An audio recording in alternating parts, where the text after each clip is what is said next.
kasih Tuhan, pada pagi hari ini kami berkumpul untuk memuji dan memuliakan nama-Mu. Kami siap Tuhan untuk mendengarkan firman-Mu Tuhan.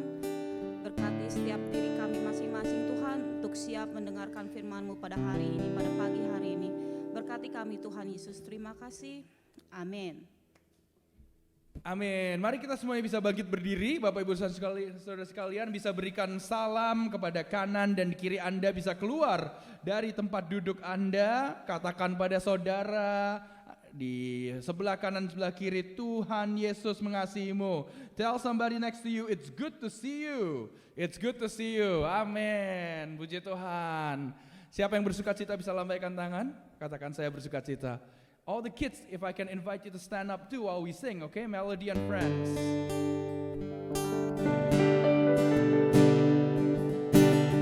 Let the song be our prayer, biar lagu ini jadi doa kita. Bawa kepadamu, oh Tuhan, persembahanku ini.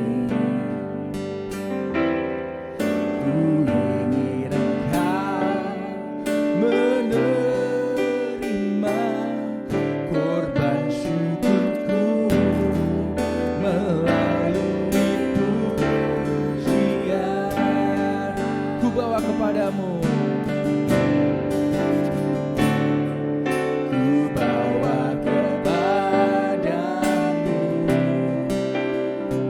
oh Tuhan,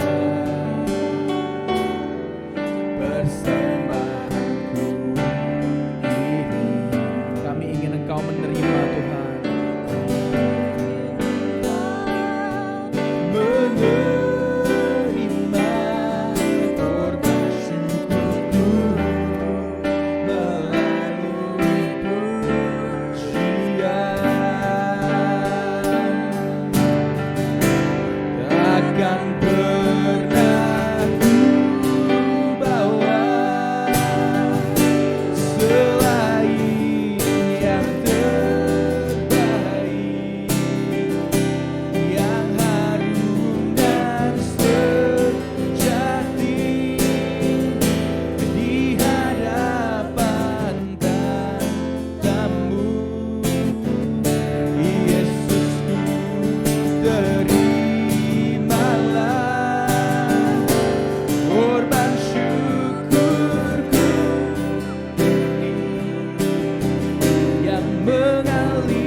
Di hadapan Yesusku terimalah, Yesusku terimalah korban syukurku ini yang mengalir di hatiku sebagai persembahanku, yang mengalir di hatiku, yang mengalir di hatiku, yang mengalir di hatiku, yang mengalir di hatiku sebagai persembahanku. Terima kasih Tuhan Yesus, kami siap muji menyimakmu ya Tuhan. Terima kasih atas sukacita yang Kau beri. Di dalam nama Tuhan Yesus, umat yang percaya katakan amin. Mari sekali lagi Bapak Ibu bisa keluar dari tempat duduk Anda untuk memberikan salam pada saudara di kanan di kiri Anda. Keluar dari bangku kita, berikan salam, mari.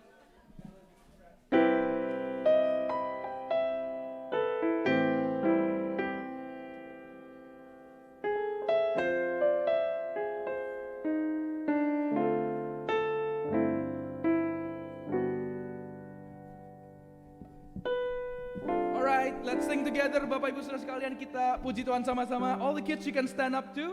We'll play later but we'll praise the Lord first, okay? Alright. Hallelujah.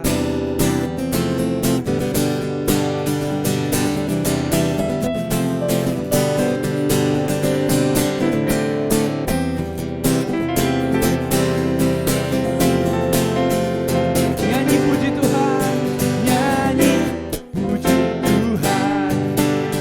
Bangun hati Tuhan di tempat ini. Yesus telah hadir, kemuliaan Tuhan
sukacita katakan haleluya, puji Tuhan.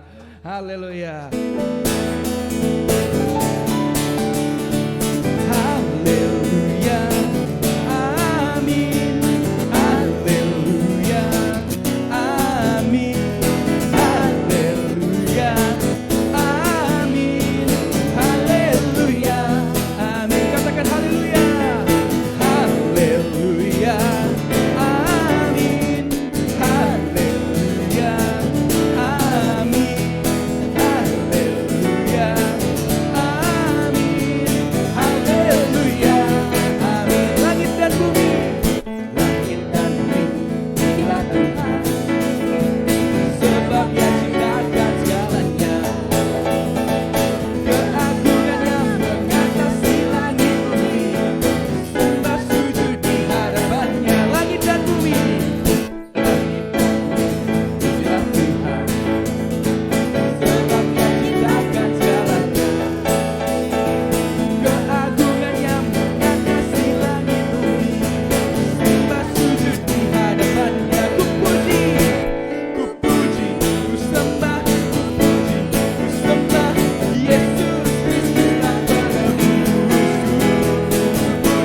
Ku sembah, ku puji, ku sembah Yesus Kristus Sang Penebus. Langit dan bumi, pujilah Tuhan. Sebab Dia ciptakan segalanya. Keagungannya mengatasi langit bumi. Sembah sujud di hadapannya. Langit dan bumi, pujilah Tuhan. Sebab Dia ciptakan segalanya. Keagungannya mengatasi langit bumi. Sembah sujud di hadapannya. Ku puji, ku puji, ku sembah, ku puji, ku sembah Yesus Kristus Sang Penebus. Ku puji, ku sembah, ku puji, ku sembah Yesus Kristus Sang Penebus. Ku puji, ku puji, ku sembah, ku puji, ku sembah Yesus Kristus Sang Penebus. Ku puji, ku sembah, ku sembah Yesus Tuhan dan Rajaku. Haleluya, amin. Haleluya, amin. Haleluya, amin. Haleluya. Katakan sama-sama saudara, haleluya. Haleluya, amin. Haleluya, amin. Haleluya, amin. Haleluya. Katakan haleluya, amin. Haleluya. Haleluya, amin. Haleluya, amin. Haleluya, amin. Ku puji, ku sembah, ku puji, ku sembah Yesus Kristus Sang Penebus. Sekali lagi katakan, ku sembah, ku puji, ku sembah Yesus Tuhan Rajaku. One last time. Ku puji, ku sembah, ku puji, ku sembah Yesus Kristus Sang Penebus. Ku puji, ku sembah, ku puji, ku sembah Yesus Tuhan dan Rajaku. Yesus Tuhan, Yesus Tuhan dan Rajaku. Yesus Tuhan dan Rajaku.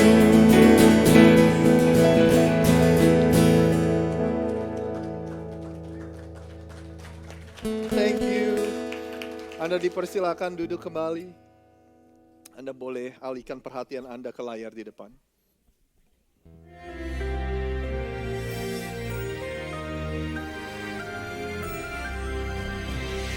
Shalom semua warga kerajaan. Kita bersyukur kita punya Allah yang menyatakan diri di dalam Kristus Yesus. Jadi bagi kita mengasihi Tuhan itu bukan abstrak. Seperti orang-orang yang lain yang bukan di dalam Kristus, Tuhannya tidak mau dipersekutukan, tidak mau misterius, sehingga tidak bisa tahu how to love God. Tapi contoh dalam Yohanes pasal 15 digambarkan suatu hubungan yang sangat erat, di mana Kristus adalah pokok anggur yang sejati, kita adalah ranting-rantingnya, carangnya, dan buah itu ada di carang. Jangan lupa, carang tidak menghasilkan buah, carang cuma memegang buah. Karena yang penting itu adalah pokok anggur itu sendiri dan akarnya. Dan dikatakan Bapa adalah pengusahanya. Nah, pengusaha itu producer. Kita melihat di dalam ayat yang ke-9, seperti Bapa telah mengasihi aku. Ini satu rumus, saudara, di mana kenapa Kristus bisa mengasihi murid-muridnya sedemikian rupa. Karena dia telah menerima kasih pada Bapa dan dia tahu dia dikasih oleh Bapa. Di dalam perintah yang terutama itu tentang mengasihi Tuhan segenap hati, segenap jiwa, segenap kekuatan, sepenuh akal budi, dan tandanya mengasihi sesama, sama seperti mengasihi diri sendiri. Orang yang tidak bisa mengasihi dirinya sendiri, tidak menerima dirinya sendiri, bahkan tidak mengampuni dirinya sendiri, tidak mungkin melakukan perintah Tuhan ini. Sama seperti aku telah mengasihi kamu, kata Kristus, tinggallah dalam kasihku. Kita cuma suruh tinggal, kita cuma disuruh melekat, kita tidak disuruh produce. Ya, puji nama Tuhan, saudaraku. Sebab kasih yang dimaksudkan adalah agape. Agapao itu kata kerja, ya. Dan kita melihat di sini bagaimana Tuhan berkata, aku yang memilih kamu, bukan kamu yang memilih aku. Dan ini kuncinya. Bagaimana mengasihi Tuhan? Jikalau kamu menuruti perintahku, kamu akan tinggal dalam kasihku. Jadi menuruti perintah Tuhan, seperti aku menuruti perintah Bapakku dan tinggal di dalam kasihnya. Jadi saudara yang kasih Tuhan, tanda orang mengasihi Tuhan itu taat pada perintah Tuhan. Roh apa yang sedang bekerja di dunia ini? Lawlessness. Ada pelajaran paling berbahaya dari beberapa gereja, yaitu antinomian. Ya, anti itu melawan, nomian itu nomos, hukum, ya, ketetapan, ya, peraturan. Suka berontak, saudara, ya. Yang laki mau jadi perempuan, perempuan mau jadi laki, melawan daripada kodratnya Tuhan. Nah, kita lihat bagaimana Mazmur 2 itu bangsa-bangsa memberontak, bangsa-bangsa melawan Tuhan dan mengatakan perintah Tuhan adalah belenggu. No, firman Tuhan itu memerdekakan kita. Bahkan kalau Sang Putra memerdekakan kita, kita benar-benar merdeka. So how to love God? Mengasihi Tuhan adalah mengikuti perintahnya. Bagaimana membenci Tuhan? Melawan perintahnya. Karena itu ketika bangsa-bangsa berontak, Bapa di sorga tertawa. Dia melihat bagaimana manusia mencoba melawan dia. Dan dia berkata dalam kehangatan amarahnya, aku telah melantik mengurapi rajaku di Sion, Kristus. Aku telah melantiknya dan dengarkanlah dia. Sekiranya kalau kita mau mengasihi Tuhan, sederhana sekali. Lakukan perintah Tuhan. That's the sign that you love God. God bless you, warga kerajaan. Sebaliknya, yang membenci Tuhan melawan perintahnya. Dalam nama Yesus, amin. Amin, amin. Selamat pagi menjelang siang kepada Anda semua. Gimana kabarnya hari ini? Luar biasa. Kalau saya percaya, saudara, berkat Tuhan berlimpah atas Anda, hujan-hujan, tapi Anda masih hadir di tempat ini. Jadi sangat luar biasa sekali. Sebelum kita memberikan persembahan kita, dan nanti Pak Ayung juga akan berdoa untuk persembahan kita, ada beberapa hal yang ingin saya ingatkan, saudara. Yang pertama, sore nanti itu adalah pertemuan kita memulai sebuah pertemuan di daerah Fishtown sana, sedikit keluar dari, nggak jauh sih, mungkin 15 menit dari sini, 20 menit dari sini, saudara. Untuk Anda semua saya hanya minta bantuan doanya. Ya kan, ya mungkin bantuan doa plus sama kalau Anda kenal seseorang yang dia nggak bisa ke gereja pagi, Anda ingetin aja jam-jam ibadah kita, saudara. Minggu pertama setiap bulan itu ada ibadah sore di tempat ini. Minggu ketiga sekarang ada perkumpulan di Cafe Kisaten namanya, di Fishtown, Anda cari tahu informasinya. Jadi kalau Anda dengar teman kerja yang membutuhkan komunitas, Anda tahu kemana harus mengundang mereka gitu ya. Kita dipanggil untuk penginjilan. Tapi kalau kita jam ibadah gereja kita sendiri aja kita nggak ingat, gimana loh jadinya penginjilan, saudara ya. Paling itu aja sih yang saya ingin minta bantuan dari Anda tentang mengundang teman-teman ke gereja. Get familiar dengan jam-jam ibadah kita, dengan perkumpulan-perkumpulan kita, sehingga mempermudah Anda semua untuk mengajak teman-teman Anda untuk yang belum punya komunitas untuk bergabung dengan kita. Itu pengumuman yang kedua. Pengumuman yang pertama, yang kedua tentu aja jangan lupa untuk nge-like sosial media kita, saudara. Sosial media kita dipegang oleh Rian yang akhir-akhir ini banyak sekali video-video yang kreatif. Jadi like untuk mendapatkan update yang terbaru. Paling gampang pengumuman kita taruh di situ, Instagram, Facebook, cari aja Rock Philadelphia, saudara. Yang ketiga, yang saya mau ingatkan kepada Anda, saya ingin mengajak Anda semua yang sudah beberapa saat ke tempat ini yang belum melayani, ayo melayani, saudara. Saudara sadar gak, setiap hari Minggu untuk kita menjalani kedua ibadah di tempat ini, coba deh Anda hitung kira-kira ada berapa orang yang melayani setiap minggunya, saudara. Dari di bawah, dari penjemputan, dari yang main musik, saudara. Jadi mungkin akan membutuhkan orang 20 sampai 30 orang untuk menjalankan kedua ibadah yang kita punya. Jadi kalau misalnya Anda bisa ambil bagian, saya merasa ini akan sangat luar biasa sekali. Selain juga membantu rotasi teman-teman yang melayani, selain dari itu juga Anda akan menemukan talenta Anda, kemampuan Anda ketika Anda mencoba di beberapa area pelayanan, saudara. Anda mulai menemukan potensi yang Tuhan berikan, terus talenta yang Tuhan tanam dalam hidup Anda sehingga Anda bisa kembangkan, saudara. Jadi saya mengundang Anda sekali lagi yang ingin apapun areanya, mau jadi di tim musik, di tim multimedia, di bagian penjemputan, di bagian usher, saudara. Jadi kontak kita.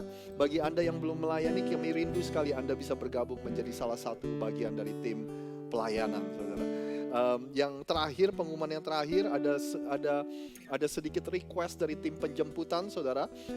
Tim penjemputan di dalam kelompok ini ada beberapa orang dan mereka berusaha untuk melayani kita semua dengan sebaik-baiknya. Jadi permintaan mereka adalah kalau misalnya mereka tanya siapa yang membutuhkan penjemputan, harap direspon supaya mereka bisa atur, saudara. Karena supir yang satu dengan supir yang lain itu dia mempunyai cara yang berbeda dalam arti ini, saudara. Gimana dia akan ambil big van-nya, gimana dia akan pakai mobil pribadinya untuk jemput Anda. Jadi dengan kata lain, sederhananya Anda hanya perlu meresponi kalau mereka bertanya sesuatu. Siapa yang butuh dijemput?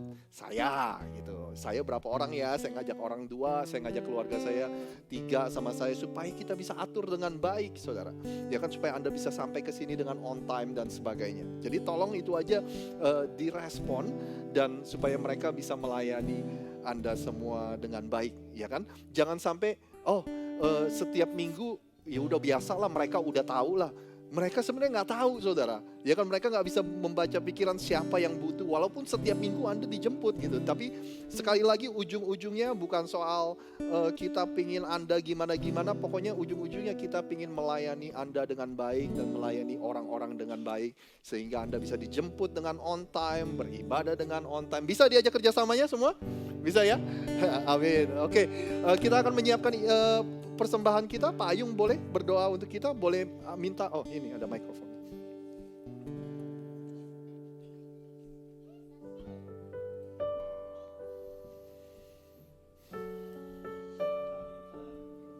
Pak Tuhan, pada hari ini untuk anak kita akan memberikan persembahan yang terbaik baginya, Tuhan. Pagi ini kami bersyukur, terima kasih Tuhan, yang seminggu ini Engkau Tuhan memberkati kami sehingga kami bisa menerima berkat-berkat daripada Tuhan Yesus. Ya, Tuhan Yesus. Segala puji Tuhan hanya bagimu, Ya, Tuhan. Tuhan Yesus. Kami sangat bersyukur, terima kasih Tuhan, Terima kasih. yang Engkau Tuhan berkati kami sehingga kami bisa memberi persembahan terhadap Ya, Tuhan Tuhan Yesus Yesus. untuk memuaskan kerajaan Ya, Bapa. Tuhan Yesus. Maka pagi ini kami berdoa, Bapa, berkati tangan-tangan yang belum bisa, yang telah memberi Tuhan Yesus, dan berkati pula tangan-tangan yang belum bisa memberi Tuhan, Tuhan Yesus. agar mereka mempunyai kesempatan untuk bisa memberi Ya, Tuhan Yesus. Maka pagi ini kami berdoa, Tuhan, hanya di dalam nama Tuhan Yesus kami berdoa. Haleluya. Amin. Amin. Terima kasih Pak Ayung, selamat memberi semua. Haleluya Tuhan. Terima kasih Yesus, kami akan memberi dengan sukacita di hati Tuhan. Dan kami Tuhan akan mempersiapkan hati kami untuk mendengar firman-Mu. Ini doa kami Tuhan.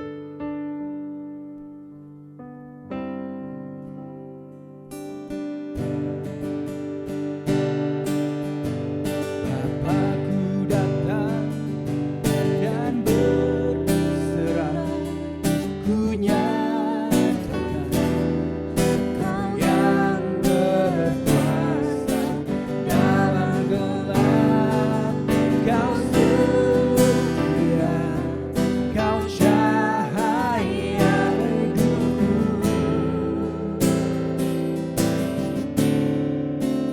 Kau kuatkan aku bertahan, Kau harapan dalam kesesakan, Kau buktikan kesetiaan-Mu Tuhan, Engkau Allah Immanuel.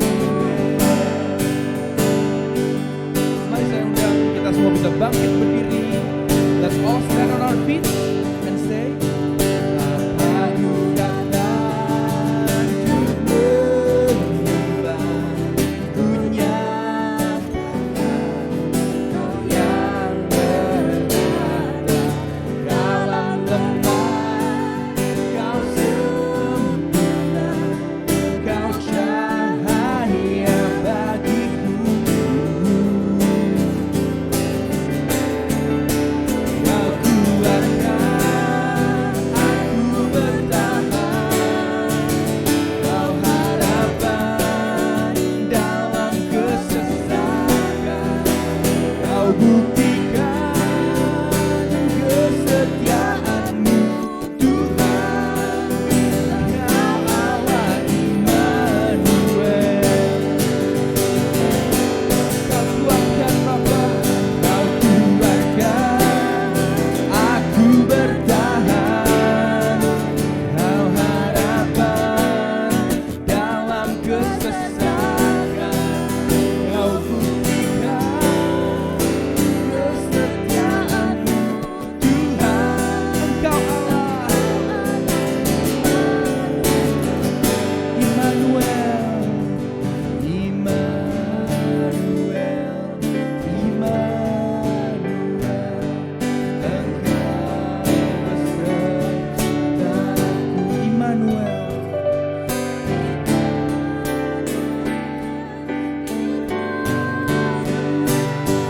Engkau Allah beserta. Immanuel, mari kita angkat tangan, katakan sama-sama. Immanuel, Immanuel, Engkau beserta. Immanuel,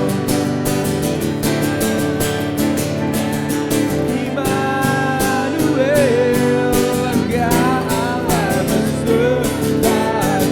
Segenap hati katakan saudara, Kau kuatkan, Kau kuatkan aku bertahan, Kau harapan bagi kami Tuhan. Sungguh kami butuh Engkau Yesus Tuhan. Kau buktikan kesetiaan-Mu Tuhan, Engkau Allah Immanuel. Dan segenap hati katakan, oh Kau kuatkan aku bertahan, Engkau harapan dalam kesesakan, Kau buktikan kesetiaan-Mu Tuhan, Engkau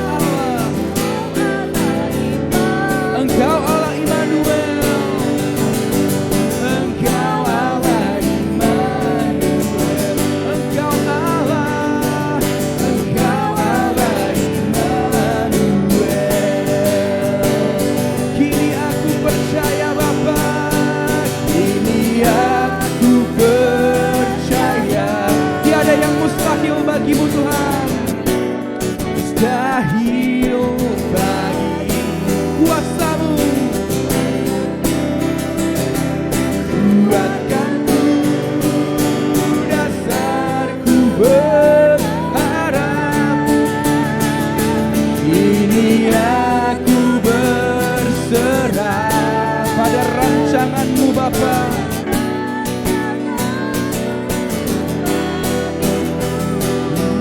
Ku ikuti panggilanmu, ku kan setia. Yang percaya mari kita angkat tangan sama-sama, angkat suara kita, katakan, kini kami percaya Bapa. Kini aku percaya, tiada yang mustahil bagimu Tuhan. Tiada yang mustahil bagimu.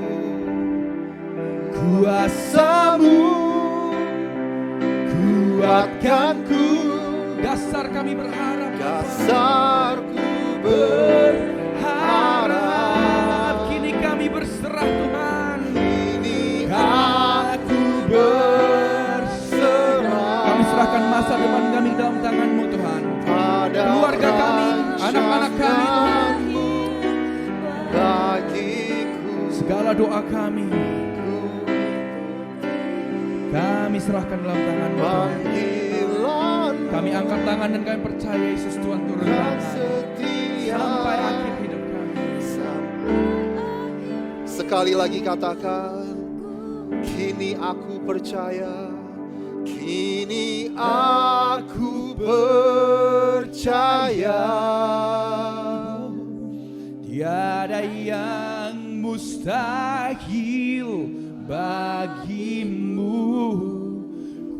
Kuasamu kuatkanku, dasarku berharap. Kini aku berserah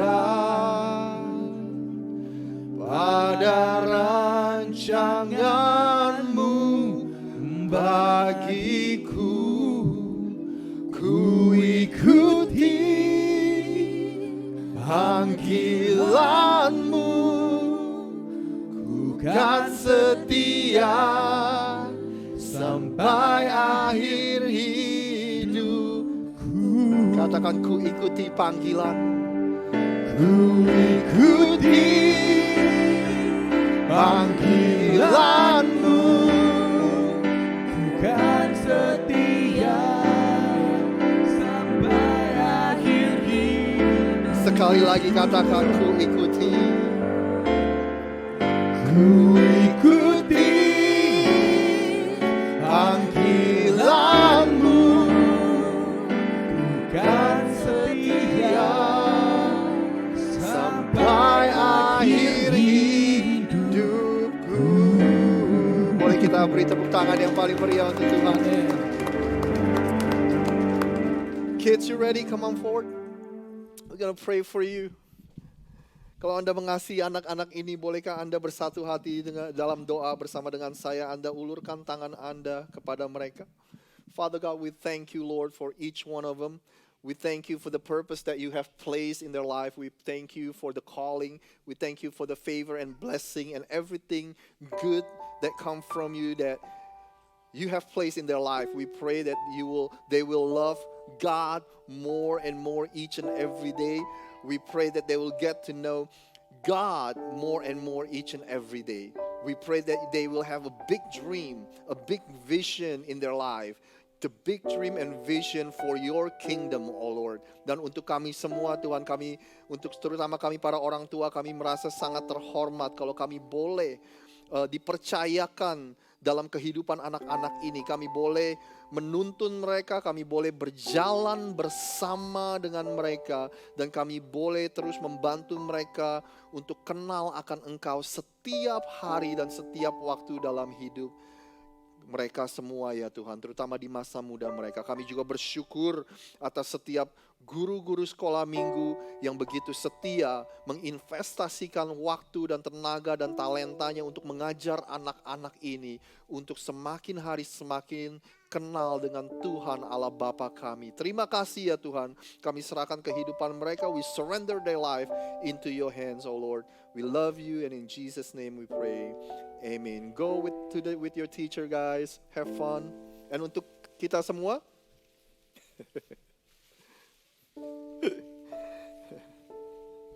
Yuk kita berdoa sekali lagi. Tuhan, kami mengucap syukur. Terima kasih atas hari ini. Kami datang kepadamu Tuhan. Terutama dalam beberapa menit ke depan dengan postur hati yang siap mendengar firman Tuhan. Dengan postur hati, dengan kerendahan hati kami buka hati kami. Apapun yang menjadi prinsip kami, apapun yang hal yang kami ketahui, kami siap Tuhan. Kalau itu tidak sesuai dengan firman Tuhan, kami siap untuk diubah. Paradigma kami, cara hidup kami, apapun itu Tuhan. Oleh sebab itu Tuhan, kami buka hati kami, biar Engkau berbicara dalam beberapa menit ke depan melalui firman yang diberitakan.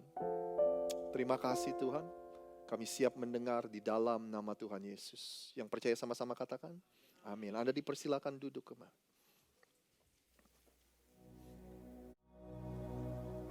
Most people are familiar with the story of David.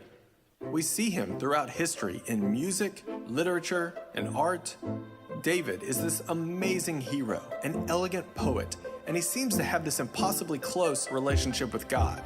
The kind of relationship that only an iconic Bible character could have. But when you look closer, you see his flaws on display. And despite the years in between our lifetimes, his story starts to look a lot like our own. The truth is, the story of David is the story of all of us. A perfect God loving an imperfect person.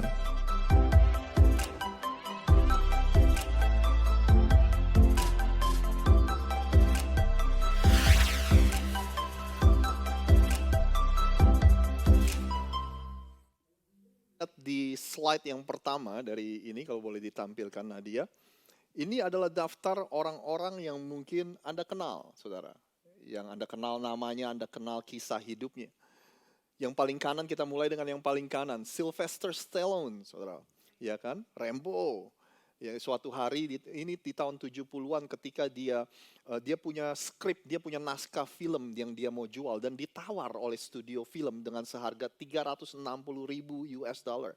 Hari ini aja uang segitu banyak, apalagi di tahun 70-an. Ya kan, tapi studio itu menawarkan naskah film itu dengan catatan kalau naskah film ini kami beli, kamu nggak boleh main di dalam film itu. Dengan dia nggak punya uang di bank account dia, di rekening bank dia, dia tetap berdiri teguh dengan keputusan dia, Sylvester Stallone. Kalau saya sampai jual naskah film ini, saya mau main di dalam film yang saya tulis sendiri, saudara. Singkat cerita, Anda tahu naskah atau skrip film yang dimaksud itu adalah film Rocky, saudara. Rocky yang sangat identik dengan kota kita, Philadelphia. Dan hari ini Anda tahu dia merupakan salah satu bintang film terbesar. Dan Rocky pun sampai hari ini diputar terus, ada banyak sequelnya, ada banyak dibuat lagi dengan versi yang berbeda. Dan dia menjadi sukses, saudara. Diawali dengan cerita yang sederhana seperti itu. Berikutnya mungkin hanya anak-anak muda yang mungkin mengenal J.K. Rowling. Dia adalah seorang penulis buku. Awalnya dia bekerja sebagai sekretaris di salah satu kantor di London, Inggris. Dan dia dipecat. Anda tahu alasan kenapa dia dipecat? Karena keseringan melamun, saudara, berhayal. Singkat cerita, hari ini dia adalah penulis buku yang pertama yang kekayaannya mencapai lebih dari miliaran dolar, saudara. Dia menulis buku seri yang begitu terkenal, yaitu Harry Potter, orang Indonesia bilang. Dan buku ini banyak dibikin film. Mana Anda tahu film itu? Anda pernah nonton? Ya kan? Itu lumayan sensitif kalau dibahas di gereja. Saudara, katanya orang-orang Kristen gak boleh nonton film gitu. Tapi udahlah, itu buat lain kali ya. Berikutnya lah, orang yang lebih lokal, orang Indonesia. Khairul Tanjung, Anda pernah dengar ceritanya, saudara? Seorang yang sangat miskin waktu dia kecil dan masa remaja, dia begitu miskin karena usaha dari papanya ditutup oleh penguasa pada saat itu, pada zaman itu, saudara. Dan dia, walaupun dia berhasil masuk ke fakultas kedokteran di Universitas Indonesia, itu pun dia masih nggak punya uang. Dia sampai menjalankan usaha fotokopi di kampus, dan usaha dia lakukan di bawah tangga kampus, saudara. Dan Khairul Tanjung ini membuka beberapa memulai beberapa bisnis yang tidak berjalan dengan baik, dan akhirnya singkat cerita hari ini dia adalah salah satu orang terkaya di Indonesia. Dia membangun perusahaan yang namanya Para Group dan akhirnya berubah menjadi City Corporation. Dia menaungi beberapa perusahaan besar, kalau saya sebutkan Anda pasti tahu, seperti Bank Mega, Trans Corporation yang membawai Trans TV, saudara, jaringan supermarket yang ada di Indonesia. Hari ini dia adalah orang terkaya, salah satu orang terkaya di Indonesia. Dan yang terakhir, siapa yang nggak mengenal Sudono Salim atau Lim Shalom atau Om Lim, saudara, ya kan? Om Lim ini dia satu keluarga adalah imigran dari Cina. Dan di akhir tahun 1930 tahun 1939 mereka pindah ke Indonesia dan dia sempat menjadi gelandangan, saudara, waktu di awal kedatangannya di Indonesia. Akhirnya dia berhasil menjual cengkeh bahkan ke seluruh Indonesia, di pulau-pulau di seluruh Indonesia. Tapi usaha itu akhirnya ditutup ketika Jepang datang dan menjajah Indonesia, saudara. Hari ini kita semua sudah tahu, saudara, nama-nama perusahaan seperti Bank Sentral Asia atau BCA, semua yang depannya ada Indofood, Indomie, Indo apa aja, saudara. Ini adalah milik Om Lim ini, saudara. Saya so akrab manggilnya Om, saudara. Siapa tahu jadi Om beneran, ya kan? Dia ada Indosiar juga punya Om Lim, saudara. Nah, hari ini, saudara, kita akan melanjutkan serial khotbah kita yang kita mulai minggu lalu, yaitu tentang kehidupan David atau Daud. Dan seperti yang saya janjikan, kalau Anda nggak ada di sini, minggu lalu saya janji sama Anda bahwa hari ini kita akan melihat cerita tentang Daud yang paling dikenal lah, yaitu cerita tentang Daud dan Goliat. Ya kan, Anda bukan orang Kristen aja, mungkin Anda juga tahu kali ceritanya Daud dan Goliat. Ini adalah salah satu cerita yang terkenal. Nah, cerita ini bisa dibilang cerita seorang underdog, saudara, seorang remaja yang kecil, badannya kecil, saudara, melawan giant, melawan raksasa Goliat. Ya kan? Nah, saya nggak tahu ya, kenapa Anda dan saya atau kita orang pada umumnya menyukai cerita underdog. Siapa di sini yang mengerti istilah underdog? Anda tahu underdog itu apa? Ya, underdog adalah ketika ada misalnya kayak di pertandingan olahraga ada satu tim melawan tim lain dan yang satu ini jago banget, yang satu ini nggak diperhitungkan, saudara. Nah, tim yang nggak diperhitungkan itu adalah underdog, saudara. Kayak baru-baru ini Argentina bertanding melawan Indonesia. Underdognya siapa? Indonesia, saudara. Kita kalah 2-0 aja kita bangga banget karena Argentina adalah juara dunia. Kita ke Piala Dunia aja nggak pernah. Ya kan, kita adalah underdognya. Tapi kenapa manusia itu menyukai cerita underdog, cerita yang kayak begini-ginian kita paling suka, saudara. Ternyata istilah underdog ini saya pelajari itu diawali dari tahun 1800-an. Ini cerita awal mulanya adalah ketika ada penyimpangan hukum, ada pelanggaran hukum di mana orang-orang mulai ngadu anjing, saudara, mereka berantem. Nah, anjing yang kalah itu disebut dengan underdog. Hari ini kita menggunakan istilah underdog seperti yang tadi saya jelaskan. Ya kan, kita menyukai ini film-film yang kita tonton, drama Korea yang Anda tonton, ya kan, film-film Chinese yang Anda tonton, film seri yang Anda tonton, ya kan, sampai nggak tidur, sampai kerja telat, saudara. Itu semua ceritanya paling nggak jauh-jauh dari seperti ini. Ya kan, ada orang yang seharusnya ada orang yang lahir miskin, tiba-tiba dia bisa sukses. Ada tim olahraga yang seharusnya kalah, mereka jadi menang. Kita sangat menyukai cerita-cerita seperti ini. Anda bisa tebak gak kira-kira kenapa kita menyukai? Kalau Anda tahu, Anda bisa jawab. Kira-kira kenapa ya kita manusia tuh suka dengan cerita-cerita yang seperti itu? Kita suka baca-baca cerita inspiratif yang seperti itu. Wah, kayak orang-orang yang tadi saya tampilin, ya kan. Wah, dia dulu gak punya apa-apa, dia bekas gelandangan, dia bekas orang miskin, sekarang sukses. Kira-kira kenapa, saudara?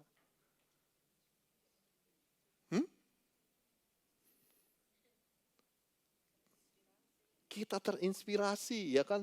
Itu memberikan yang namanya pengharapan kepada kita semua. Itu mengizinkan kita semua untuk berani bermimpi besar, saudara. Ya kan, dengan dengar cerita seperti itu. Mengizinkan kita untuk berani, nggak malu-malu untuk bermimpi. Selain itu, saya menemukan ini, saudara.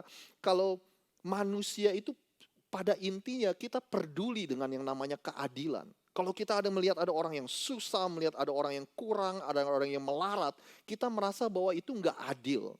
Tapi ketika orang yang susah itu bisa berhasil, kita merasa bahwa keadilan itu sudah ditegakkan. Itu salah satu yang saya dapat waktu saya cari-cari. Kenapa alasan kita menyukai cerita underdog, saudara?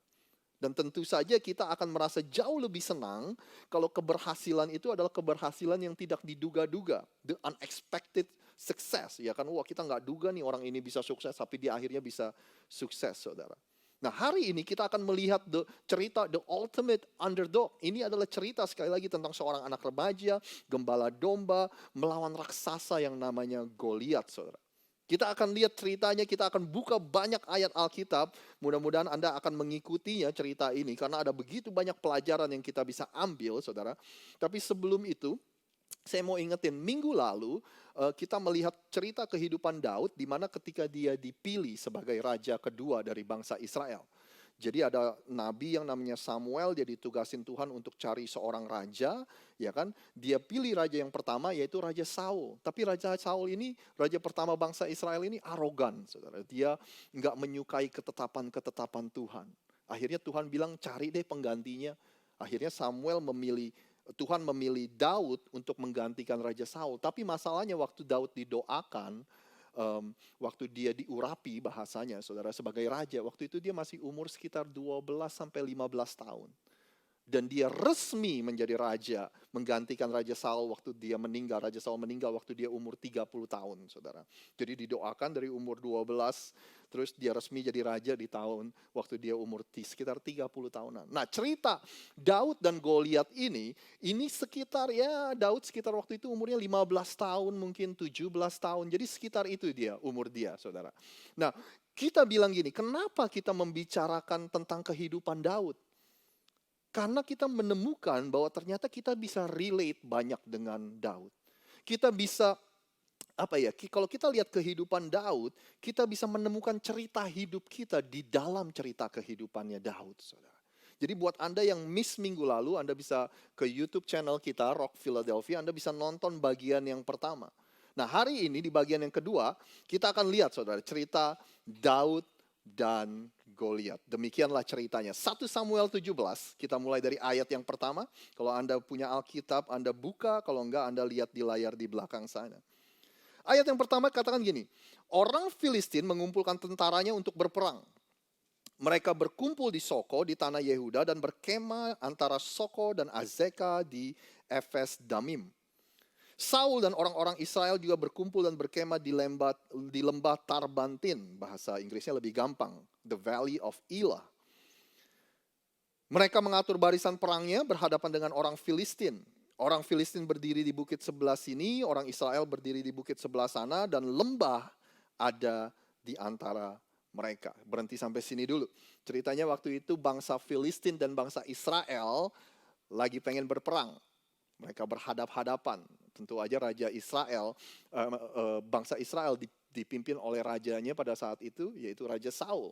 Ya kan, yang satu ada di bukit sini, yang satu ada bukit sana, dan di tengah-tengah mereka ada lembah Tarbantin atau the Valley of Elah, saudara. Lalu, ini kalau film musiknya mulai ganti, saudara. Tampillah keluar seorang pendekar dari tentara orang Filistin, namanya Goliat dari Gat. Tingginya 6 hasta sejengkal, saudara. Bahasa Inggrisnya, ini pendekar ini adalah a warrior, a champion, juaranya orang Filistin.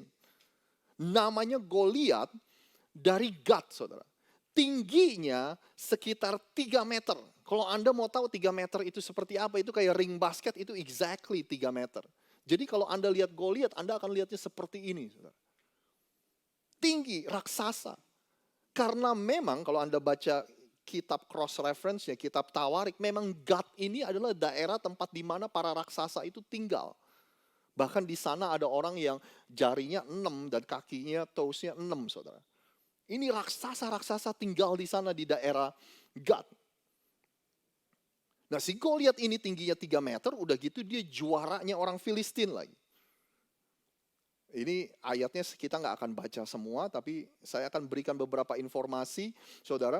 Baju perangnya aja beratnya lebih dari 50 kilo. Anda bayangin pakai baju yang beratnya 50 kilo dan dia jalan kemana-mana. Saudara, kita 50 kilo aja kita angkat berdua atau bertiga. Dia dipakein jadi baju. Ya kan? Senjatanya, tombaknya, ujung tombaknya aja berat, kata Alkitab.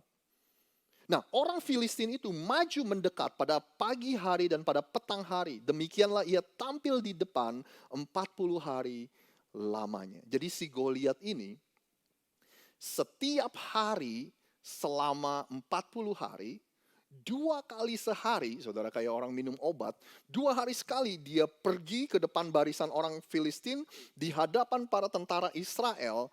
Dia bilang gini, siapa yang berani lawan kita? Pokoknya setiap hari, 2 kali sehari dia berkoar-koar, mengintimidasi. Ayo yang berani lawan saya, kesini. Ayo yang berani lawan saya sekarang. Ayo kalau berani, maju lu, saudara.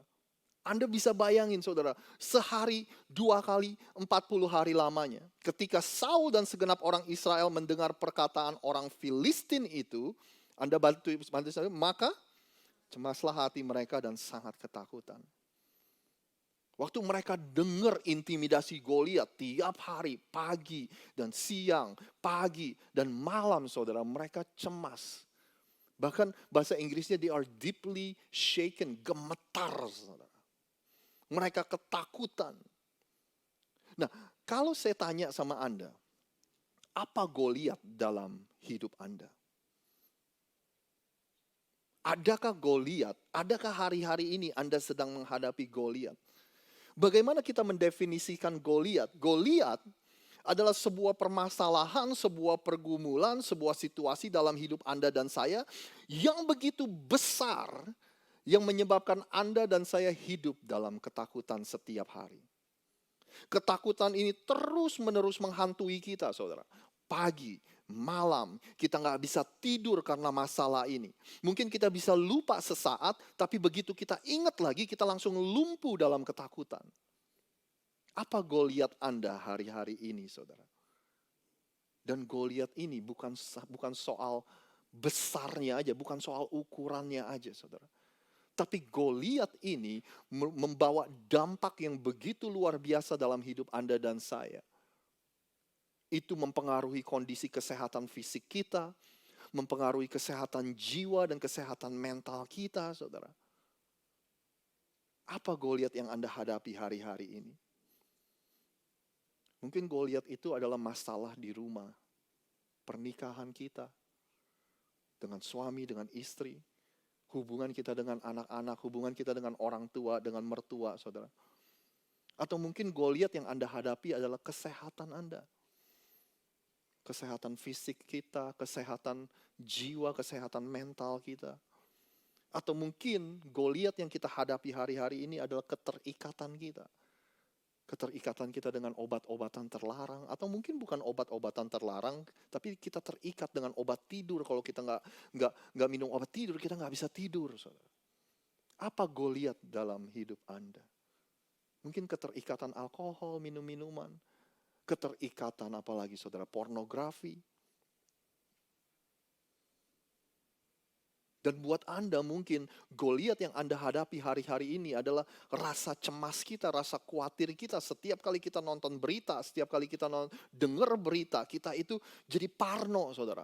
Kita khawatir dengan situasi politik, kita khawatir dengan situasi ekonomi, situasi keuangan kita. Kita mikir buat hidup sehari-hari aja saya pas-pasan banget. Gimana saya mau mikirin masa depan anak-anak saya? Dan Goliat itu dalam hidup Anda dan saya itu nggak pergi-pergi, saudara. Pagi dia berkoar-koar, malam dia mengintimidasi Anda kayak di cerita ini. Sehari 2 kali, siang dan malam, menakut-nakuti Anda.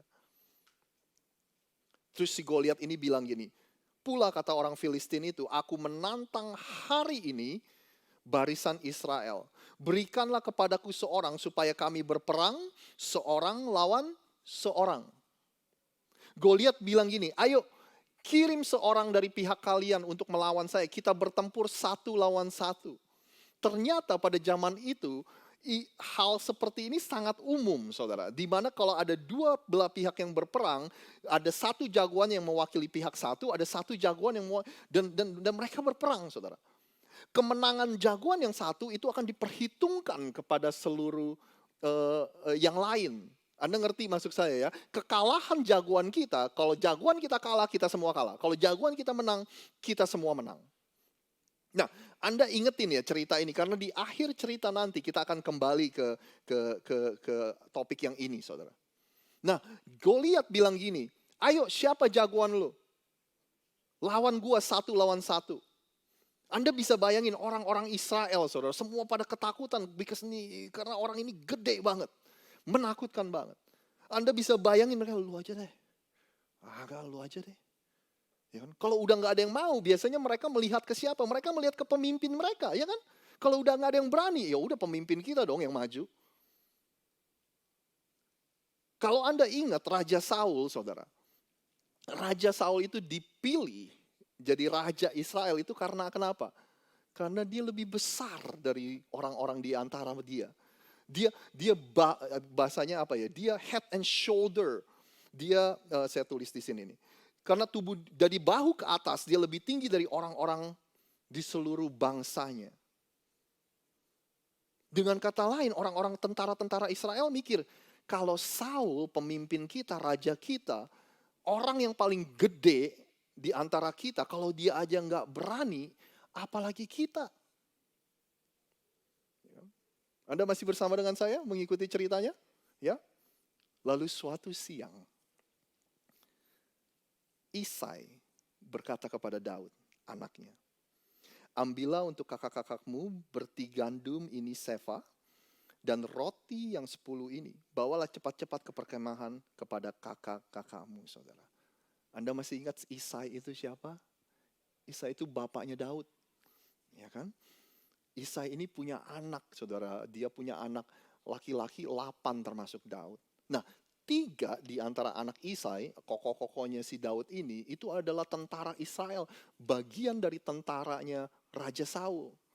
Jadi si Isai bapaknya ini bilang sama Daud, Daud, nih makan siang buat kakak-kakakmu di medan perang, sana bawain. Sekalian nanti kasih saya update ya, gimana kabar dia. Kamu bawain makan siang ini sama kakak-kakakmu. Ya kan, karena belum ada Gojek, Uber Eats, saudara. Ya udah Daud dulu yang bawain. Ya kan? Nah, waktu Daud sampai nganterin makanan, kebetulan waktu itu saat yang bersamaan si Goliat, ayat 23, orang Filistin dari barisan orang Filistin itu, ia mengucapkan kata-kata yang tadi juga, dan Daud mendengarnya, saudara. Jadi waktu Daud sampai ke medan peperangan bawain makanan buat kakak-kakaknya, itu adalah waktu yang bersamaan waktu Goliat keluar dan biasa saudara berkoar-koar. Siapa yang berani lawan gue? Pengecut semua. Ya kan? Siapa yang berani? Ayo siapa yang berani? Kebetulan saat yang bersamaan Daud dengar, saudara. Si Goliat lagi mencemooh, lagi ngata-ngatain tentara Israel. Ketika semua orang Israel melihat orang itu, larilah mereka daripadanya dengan sangat ketakutan. Waktu si Goliat ngata-ngatain tentara Israel, semua pada lari. Mereka ketakutan, gila gede banget nih orang, nyeremin banget. Lalu mulailah, saudara, di antara orang-orang Israel, tentara-tentara Israel ini, mereka bisik satu dengan yang lain. Denger gak? Raja Saul bilang nih, siapa yang berani menghadapi Goliat, dia akan dikasih hadiah. Hadiahnya apa? Hadiahnya dia akan boleh menikahi anak raja, anaknya Saul. Dan tentu aja kalau dia udah nikahin anak perempuannya itu, dia boleh tinggal di istana. Ya kan? Dan bukan sampai situ aja. Ada hadiah yang lain. Kalau ini saya rasa, saudara, kalau Anda dijanjiin ini, Anda juga pasti berani hadapin Goliat. Kalau sampai ada yang berani hadapin Goliat, nggak usah bayar pajak lagi seumur hidup, saudara. Iya kan? Kalau itu sih Anda juga jadi berani ngadepin Goliat. Jadi boleh nikahin anak raja, tinggal di istana, dan nggak usah bayar pajak seumur hidup. Nah, si Daud mendengar itu, dia cross check, ini bener gak ini ya hadiahnya ya? Yang bener nih, yang berani dapat semua itu. Yang menghadapi Goliat dapat semuanya itu. Nah, terus yang terjadi adalah waktu Daud nanya sama orang-orang, Eliab kakaknya yang tertua mendengar perkataan Daud kepada orang-orang itu. Bangkitlah amarah Eliab kepada Daud sambil berkata, mengapa engkau datang? Dan kepada siapakah kau tinggalkan kambing domba yang 2-3 ekor itu di padang gurun? Aku kenal sifat pemberanimu dan kejahatan hatimu. Engkau datang kemari dengan maksud melihat pertempuran. Kokohnya si Daud ngelihat Daud nanya-nanya, bener gak hadiahnya ini, bener gak hadiahnya ini. Si Eliab bilang, lu ngapain di sini? Kalau lu di sini, siapa yang jagain kambing domba bapak kita? Ya kan, anak kecil, anak ingusan, ya kan? Gue udah tahu sifat lu sok berani, kata kakaknya si Daud, saudara. Ya kan? Gue udah tahu sifat lu, ini mesti dimasukin ke kamus besar bahasa Indonesia nih saudara. Gue tahu kekepoan lu, ya kan? Lu kepo banget ngapain di sini, kan? Daud bilang gini, emangnya gue salah apa saudara? Kalau Anda tanya pendapat saya, ini gak ada di Alkitab saudara. Saya rasa Daud itu udah gak mikirin yang lain-lain. Yang dia pikirin cuma hadiahnya aja saudara. Bahkan, sekali lagi ini gak ada di Alkitab, mungkin Daud udah capek diremehkan. Daud udah capek dikucilkan di keluarga itu. Dia bilang, gue mau ubah hidupku, gue mau masuk ke dalam istana, gue mau nikahin anaknya raja. Mungkin, saudara, sekali lagi itu tafsiran saya. Itu nggak ada di sana. Nggak ada di Alkitab, saudara. Makanya dia perspektifnya udah beda, sudut pandangnya udah beda. Orang-orang fokusnya ke Goliat, dia fokusnya, he set his eyes on the reward. Dia fokusnya kepada hadiah, saudara. Bukankah kita pernah bilang bahwa perspektif mengubah segalanya? Ya kan, Anda pernah dengar gak cerita ada anak nih saudara, dia kehilangan kontak lensnya. Ya kan, kontak lensnya jatuh. Terus anak ini nyari selama 30 menit gak ketemu saudara. Akhirnya dia datengin mamanya. Dia bilang, Ma, kontak lensa saya jatuh dan saya udah cari 30 menit tapi saya gak ketemu. Dia bilang gitu. Terus mamanya bilang, emang jatuh di mana? Anaknya bilang, ya mungkin jatuhnya di sekitar sinilah. Terus waktu mamanya cari, 3 menit ketemu saudara. Anda mau tahu kenapa? Karena mereka mencari 2 hal yang berbeda. Buat si anak ini, dia cari kontak lens. Buat si mama ini, dia cari $250 saudara. Ya kan? Yang nggak ngerti, nanti jangan diceritain biar kepikiran terus. Ya kan? Enggak. Jadi buat anak ini, dia nyari kontak lens ya buat si emak ini saudara. Kalau gue gak ketemu, gue mesti beliin yang baru buat anak gue dan harganya $250. Dan para orang tua katakan, amin saudara. Perspektifnya beda saudara. Akhirnya Daud bilang gini, ya udah deh gue yang hadepin deh si Goliat. Terus Saul berkata kepada Daud, enggak mungkin kau dapat menghadapi orang Filistin itu untuk melawan dia. Sebab engkau masih muda. Sedang dia sejak dari masa mudanya telah menjadi prajurit. Lu gak mungkin, kata Raja Saul, bisa ngelawan si Goliat. Lu masih kecil, sedangkan si Goliat dari masa muda dia udah di training jadi prajurit. Kamu gak punya pengalaman, tapi pengalamannya si Goliat ini, itu dari kecil dia udah di training jadi prajurit. Ya kan? Terus Daud mencoba untuk mungkin kasih resumenya dong. Iya tapi kan saya kan menggembalakan kambing domba bapak saya. Kalau saya lagi ngegembalain kambing domba bapak saya, terus ada singa datang, terus ada beruang datang, saya lawan mereka. Dengan tongkat saya, bahkan dengan tangan saya robek mulutnya. Ya kan? Makanya Daud bilang gini, baik singa maupun beruang telah dihajar oleh hambamu ini. Kata si Daud. Terus Daud mengatakan sesuatu saudara. Yang enggak ada orang lain yang lihat kecuali dia. Dan saya berdoa gini, kalau Anda enggak ingat khotbah hari ini, mudah-mudahan Anda ingat bagian yang ini aja. Daud bilang gini, dan orang Filistin yang tak bersunat itu, ia akan sama seperti salah satu daripada binatang itu karena telah mencemooh barisan daripada Allah yang hidup. Di sini kuncinya sesuatu yang orang-orang gak lihat, cuma Daud yang lihat. Semua orang melihat betapa besarnya Goliat, betapa menyeramkannya Goliat. Daud melihat sesuatu yang berbeda, saudara. Dia melihat ini dari sisi rohaninya.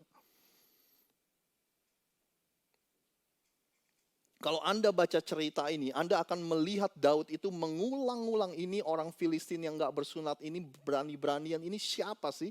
Ini raksasa yang gak bersunat ini berani-beraninya ngelawan kita. Ini dia siapa sih, saudara? Nah, kasih saya 2 menit untuk menjelaskan bagian ini. Bagian yang saya harap Anda ingat. Jadi circumcision atau sunat itu adalah tanda bahwa mereka adalah milik Allah. Jadi saudara, sunat, penyunatan pada laki-laki, ketika mereka disunat artinya mereka ada di bawah perjanjian dengan Allah, saudara. They are under and in the covenant with God. Tuhan buat perjanjiannya sama orang Israel. Dia bilang gini, I will be your God and you will be my people. Aku akan menjadi Tuhanmu dan engkau akan menjadi umatku, kata Tuhan. Dan covenant atau perjanjian ini Tuhan janjikan turun-menurun, saudara. Makanya dia ngomongnya gini kan, I am the God of Abraham, Isaac, and Jacob. Aku adalah Allahnya Abraham, Ishak. Abraham itu bapaknya Ishak. Dan Ishak ini bapaknya Yakub. I am the God of Abraham, Isaac, and Jacob. Jadi covenant Tuhan, perjanjian yang dibuat sama bangsa Israel itu berlaku turun-menurun. Nah, saudara. Dan dengan disunat, artinya perjanjian Tuhan, berkat Tuhan, perlindungan Tuhan yang dijanjikan itu kepada nenek moyang mereka, itu juga Anda berhak mendapatkannya. Anak-anak mereka berhak mendapatkannya. Nah, saya mau stop sampai di sini dulu, saudara. Berita baiknya gini, saudara. Karena saya melihat beberapa pria udah mulai khawatir. Anda nggak perlu pulang dari tempat ini dan bikin appointment sama dokter Anda, oke? Anda nggak perlu, saudara. Udah nggak butuh lagi. Karena hari ini kita ada di dalam perjanjian yang baru. Makanya ada yang namanya Old Covenant, ada yang namanya New Covenant. Alkitab Anda ada yang namanya perjanjian lama dan perjanjian baru. Ya kan, sebelum salib dan kebangkitan itu adalah perjanjian yang lama. Setelah salib dan kebangkitan itu adalah perjanjian yang baru. Alkitab pakai istilah ini, the circumcision of your heart, itu perjanjian baru. Yaitu penyunatan dalam hati kita. Artinya hari ini ketika kita mau masuk ke dalam covenant dengan Tuhan, itu yang kita lakukan adalah kita berikan hati kita berikan hidup kita dari pertobatan kita, saudara. Dan di sanalah kita masuk ke dalam covenant dengan Tuhan. Tidak perlu operasi, saudara. Nah, balik lagi ke cerita Daud, saudara. Di mana orang-orang sekali lagi fokusnya sama Goliat yang tinggi, yang besar, senjatanya menyeramkan. Daud fokusnya gini, ini orang bukan bagian dari Tuhan. Ini orang enggak disunat. Ini orang bukan umatnya Tuhan. Ini orang enggak di dalam perlindungannya Tuhan. Ini orang Tuhan enggak berpihak kepada dia. Jadi sebentar lagi, ini orang Filistin yang gak bersunat ini, kelar hidupnya. Daud bilang gini, Tuhan yang telah melepaskan aku dari cakar singa dan dari cakar beruang, dia juga yang akan melepaskan aku dari tangan orang Filistin itu.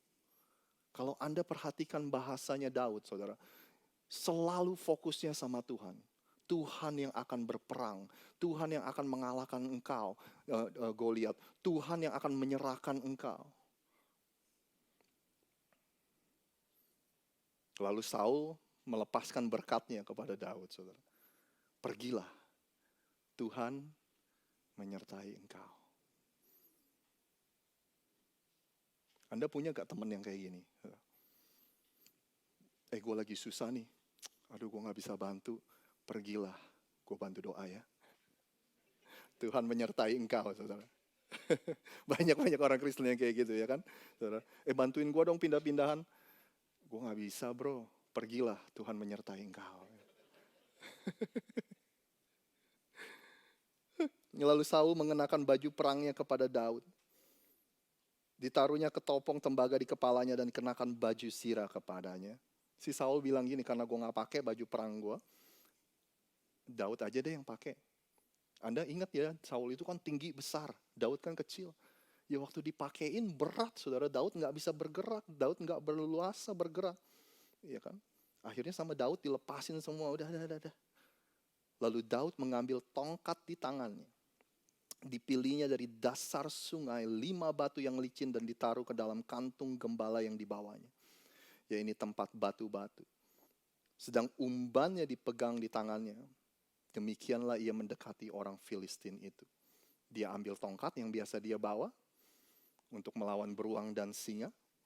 Dia ambil umban, saudara, ketapel, tapi bukan ketapel seperti ini, melainkan ketapel yang kayak begini. Dia ambil batu 5, dia masukin ke kantongnya. Anda mau tahu kenapa dia ambil batu 5, saudara?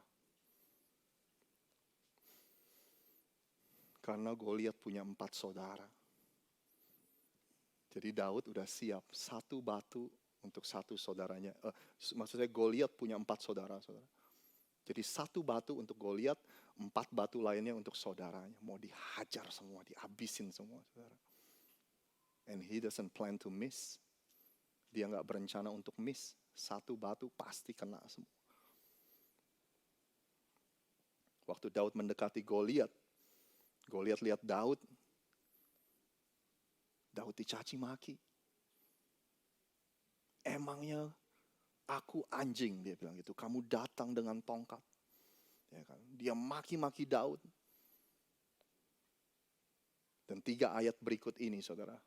Ini saya suka banget. Rasanya pingin di-print ayat ini dan ditempel di tembok. Anda perhatikan ayat ini. Tetapi Daud berkata kepada orang Filistin itu, engkau mendatangi aku dengan pedang dan tombak dan lembing. Tetapi aku mendatangi engkau dengan nama Tuhan alam semesta. Allah segala barisan Israel yang kau tantang itu. Ayat 46, hari ini juga, apa saudara? Tuhan akan menyerahkan engkau ke dalam tanganku. Aku akan mengalahkan engkau dan memenggal kepalamu dari tubuhmu. Hari ini juga aku akan memberikan mayatmu dan mayat tentara orang Filistin kepada burung-burung di udara dan kepada binatang-binatang liar. Supaya seluruh bumi tahu, Anda bantu saya 1, 2, 3, bahwa Israel mempunyai Allah. Supaya segenap jemaah ini tahu bahwa Tuhan menyelamatkan bukan dengan pedang dan bukan dengan lembing. Sebab di tangan Tuhanlah pertempuran dan ia pun menyerahkan kamu ke dalam tangan kami. Dia bilang gini, Tuhanlah yang berperang. The battle is the Lord's. Tuhanlah yang bertempur. Ketika orang Filistin itu bergerak maju menemui Daud. Si Goliat ini menghampiri Daud. Segeralah Daud berlari ke barisan musuh untuk menemui si Goliat itu. Lalu Daud memasukkan tangannya ke dalam kantongnya. Diambillah sebuah batu dari dalamnya, diumbannya. Maka kenalah dahi orang Filistin itu sehingga batu itu terbenam ke dalam dahinya. Dan terjerumuslah ia dengan mukanya di tanah. Saudara. Buat orang lain, Goliath is too big to fight. For David, Goliath is too big to miss. Buat orang lain, Goliath ini terlalu besar, menyeramkan untuk dihadapi. Tapi buat Daud, saudara, Goliat ini saking besarnya, dia mikir ini makanan yang empuk. Ya kan, gua nggak akan meleset orang segede gini, gua nggak akan meleset apalagi jidatnya, saudara. Ya kan, orang segede ini jidatnya juga gede, saudara. Bahasa Ibraninya ganong, Anda pernah dengar kata ganong? Ya kan, jidat yang segede gini nggak akan meleset. Langsung diumban batu kena dahinya, langsung jatuh. It's a short fight, saudara. Pertempuran yang sangat singkat. Demikianlah Daud mengalahkan orang Filistin itu dengan umban dan batu. Ia mengalahkan orang Filistin itu dan membunuhnya tanpa pedang di tangan. Dia membunuh Goliat tanpa pedang. Lalu Daud berlari mendapatkan orang Filistin itu. Lalu berdiri di sebelahnya, diambilnyalah pedangnya, dihunusnya dari sarungnya. Lalu menghabisi dia. Dipancunglah kepala Goliat dengan pedang itu. Ketika orang-orang Filistin melihat bahwa pahlawan mereka telah mati, maka larilah mereka, saudara. Goliat palanya dipenggal dengan pedangnya sendiri. Daud mengambil pedang Goliat dan dia potong kepalanya Goliat, saudara. Demikian cerita Daud dan Goliat. Sisa beberapa menit saya ingin tutup dengan ini. Gini, Hendra.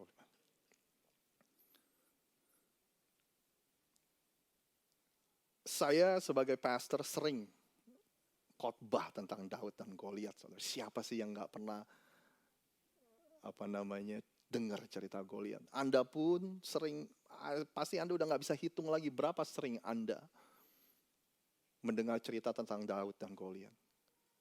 Tapi saya mulai berpikir, saudara. Ini pikiran saya aja. Anda boleh nggak setuju, Anda boleh setuju, saudara. I started to wonder. Jangan-jangan Goliat itu adalah bagian termuda dari pertempuran ini, saudara. Karena cepat selesainya singkat. Maksud saya adalah gini, saudara. Waktu Daud face to face berhadapan dengan Goliat, ya kan? Itu adalah bagian yang termuda dari seluruh pertempuran ini. Sebab sebelum Daud menemui Goliat, ada banyak pertempuran-pertempuran lain yang dia harus menang, saudara. Apakah Anda menyadari dalam cerita ini? Mungkin salah satu pertempuran itu adalah yang disebut dengan delay atau penundaan. Kakak-kakaknya semua diizinkan untuk bergabung dalam tentara Israel, tapi Daud disuruh ngegembalain kambing domba. Mending ribuan kambing domba, cuma 2-3 ekor kambing domba. Saudara. Dengan kata lain, dia mengalami penundaan, saudara. Dia punya potensi yang begitu banyak yang gak bisa dimaksimalkan karena ditahan sama keluarganya sendiri. Dan dia harus bisa menang dari itu. Pertempuran lain yang dia harus menang, yaitu pertempuran intimidasi. Sebelum dia face to face berhadapan dengan Goliat, dia harus mendengar setiap hari, pagi dan petang selama 40 hari intimidasi dari si Goliat, saudara. Goliat berkoar-koar, menghantui mereka dengan kata-kata yang menakutkan, dan Daud pun harus menang atas itu. Ada penundaan, ada intimidasi. Dan sebelum ketemu Goliat, dia juga harus menang dengan yang namanya pengakuan. Dia dipandang rendah oleh kakaknya sendiri. Lu ngapain di sini? Ya kan? Anak kecil, tempat lu bukan di sini, tempat lu sana ngegembalain kambing domba bapak kita. Ya kan, so jago banget sih, motivasi lu ngapain ada di sini, ada apa, saudara? Dan Daud harus menang atas itu. Dan yang terakhir, sebelum Daud bertemu Goliat, dia juga harus menang dari yang namanya diragukan sama orang-orang di sekitarnya. Termasuk pemimpinnya, yaitu Raja Saul. Raja Saul bilang gini, mana mungkin Daud bisa menang? Kamu gak berpengalaman, sedangkan si Goliat dari dia masa kecil dia udah jadi prajurit yang hebat. Enggak ada yang menghancurkan hati seseorang ketika pemimpinnya sendiri merendahkan dia, saudara. Anda bisa bayangin, dia lihat tentara-tentara Israel dan Raja Israel yang seharusnya melindungi bangsa kita, mereka malah ketakutan. Gimana enggak down si Daud ini, saudara. Saya lagi mikir gimana kalau ternyata sekali lagi Goliat adalah sebenarnya bagian yang termuda dari pertempuran ini. Bertandingnya cepat, selesainya cepat, dikalahkannya cepat. Saya lagi mikir jangan-jangan Goliat dalam kehidupan Anda, saudara, sebenarnya bukan Goliat yang besar, Goliat yang menakutkan, ya kan? Tapi Goliat dalam hidup Anda sebenarnya bisa diatasi. Hanya Anda harus bisa menang atas tetek bengek yang lain, aksesoris yang lain, saudara. Ya kan, waktu Anda mau nyelesain masalah, teman-teman sekitar Anda bilang, mana mungkin dia bisa. Waktu Anda pingin maju, teman-teman sekitar Anda bilang, alah kayak dia lagi model kayak gitu, mana bisa. Waktu Anda mau memulai sesuatu, bisnis, pelayanan, apapun juga, orang bilang, aduh orang macam kayak gitu mana bisa, saudara. Jadi sebenarnya Goliat itu sendiri bukanlah sesuatu yang sulit. Tapi untuk menang atas hal yang lain-lainnya, ketika ada orang merendahkan, ketika ada penundaan, ketika ada keraguan, ketika ada kegagalan, ketika dipandang rendah, ketika semangat kita hilang, ketika pengharapan kita hilang, saudara. Hal-hal seperti itulah yang harus kita bisa menang. Dan lagi pula, jangan-jangan Goliat itu bukanlah bagian kita untuk mengalahkannya. Jangan-jangan seperti yang Daud bilang, Goliat itu memang bagiannya Tuhan, saudara. Bagian dari Anda dan saya adalah menang atas hal-hal yang barusan saya bilang.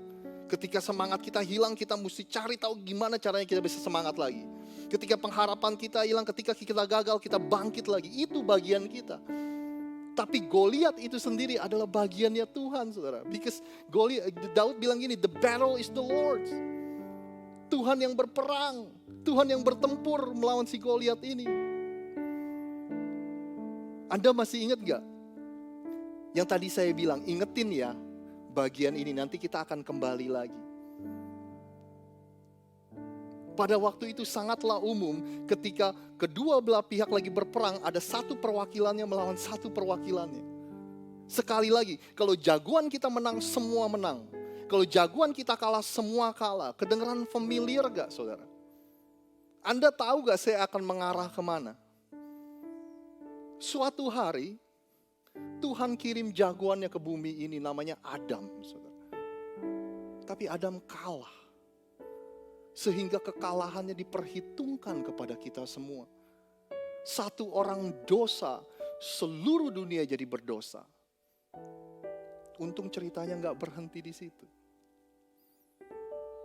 Tuhan kirim jagoannya yang lain. Namanya Yesus Kristus. Dia menang atas dosa karena dia menjalani hidupnya yang sempurna, saudara. Ya kan? Kalau gara-gara Adam kita, gara-gara dia kalah, kita semua kalah. Gara-gara dia berdosa, kita semua berdosa, saudara. Tapi jagoan yang kedua, Yesus Kristus, dia mengalahkan dosa, dia mengalahkan maut. Sehingga hari ini kita yang di dalam Kristus Yesus, semua boleh beroleh yang namanya kehidupan. Karena Yesus menang, maka kemenangan Yesus itu dilimpahkan kepada kita semua. Karena Yesus menang, maka kebenaran Yesus, His righteousness, itu diperhitungkan kepada kita semua. Anda bersama dengan saya, saudara? Ya kan? Adam dosa, kita semua dosa, gak adil banget gara-gara si Adam. Yesus menang, kita semua jadi menang, itu juga gak adil. Kita gak ikut disalib, kita gak ikut mati. Yesus yang menghadapi kematian, dia yang menerima upah dosa dari dunia ini. Dia yang menerima semua murka Bapa di atas dia, saudara. Kita gak ikut menanggungnya. Tapi karena dia menang, kemenangan itu diperhitungkan kepada kita semua. Kemenangan satu orang diperhitungkan kepada kita semua. Itu adil gak? Gak adil. Oleh sebab itu namanya anugerah dan kasih karunia Tuhan yang dia berikan kepada kita semua, saudara. Boleh saya undang Anda semua untuk bangkit berdiri. Ko Beni mungkin boleh tutup ibadah kita. Saya mau bacain ayat yang terakhir ini, saudara. Roma 5 ayat 17 dalam bahasa Indonesia masa kini. Karena pelanggaran satu orang, Adam, kematian menjalar kemana-mana melalui orang yang satu itu. Betapa lebih besar lagi akibat dari apa yang dilakukan oleh satu orang yang lain, yaitu Yesus Kristus.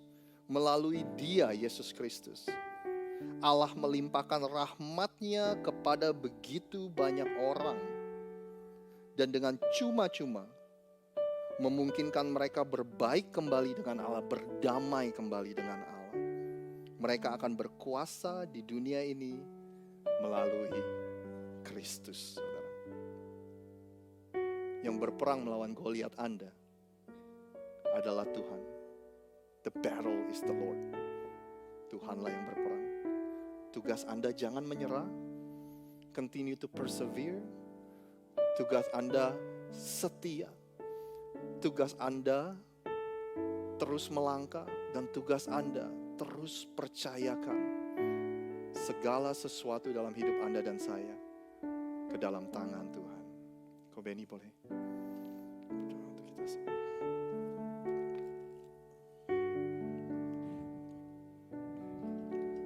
Cek. Mari kita berdoa.